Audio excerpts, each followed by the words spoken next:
In front of me is Xiaomi Mi 8 Lite, and let me show you how to use camera timer on this device. So at first, just open your camera app, and now you need to click on more icon right here, select timer, and it can be 3 seconds delay, 5 seconds delay, or the third click is to turn the timer off. So if you will pick 5 seconds delay, let me show you, you can grab a picture with this 5 seconds delay.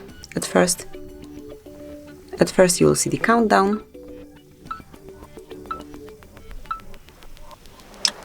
and then the picture will be grabbed. So this is it. This is how you can activate camera timer, how you can grab a picture with some delay, so 3 or 5 seconds delay. Thank you for watching. Please subscribe our channel and leave the thumbs up.